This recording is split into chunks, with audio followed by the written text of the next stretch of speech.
జీవమా బాప్తిసం పొంది బయటకు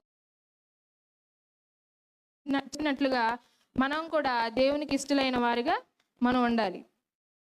మరి చివరిగా చూసినట్లయితే ఇన్ని ప్రశ్నల్లో బాప్తిసం ఎందుకు తీసుకున్నాము అనే పెద్ద ప్రశ్న మనందరికీ ఉండాలి.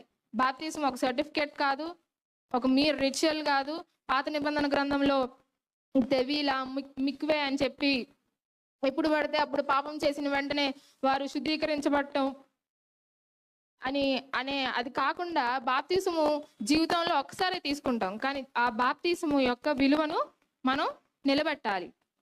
మనం ఈ పాటలో చూసినట్లయితే ఆంధ్ర క్రైస్తవ కీర్తనలో బాప్తిసం ఇచ్చినప్పుడు ఈ పాటను పాడతారు. మీ అందరికి తెలిసే ఉంటది. పరిశుద్ధాత్మను గోరుము జీవమా యేసు ప్రభుని పేరట వేడుము. జీవమా యేసు ప్రభుని పేరట వేడుము.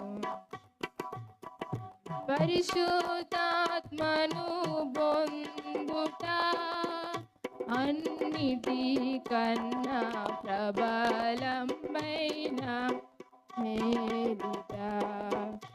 అన్నిటి కన్నా ప్రబలమైన మేలిట.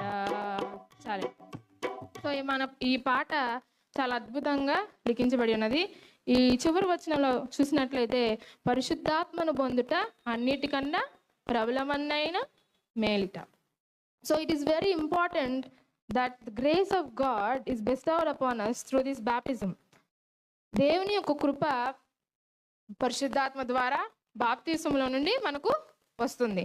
మనం ఎల్లప్పుడూ బాప్తిసం తీసుకున్నా కూడా పరిశుద్ధాత్మ మన మీద ఉన్నప్పుడే, పరిశుద్ధాత్మతో మనం నిండినప్పుడే ఆయన దేవుని బిడ్డలమని పూర్తిగా మనకు ఐడెంటిటీ వస్తుంది. మరి మన అంశము యేసుక్రీస్తు యొక్క బాప్తిసము.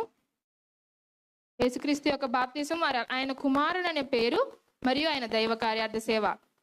The identity and the affirmation of his identity.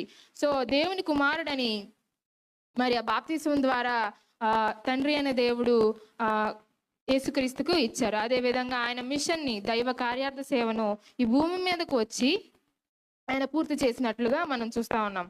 మరి మనము ఎన్నో ప్రశ్నలు వేసుకోవాలి. మనం పరిశుద్ధాత్మతో నింపబడి ఉన్నామా? మన బాప్తిసముకు మనం మంచి మరి దానికి ఉన్న విలువను మనం నిలువబెట్టుకుంటున్నామా లేదా అని చెప్పి మనం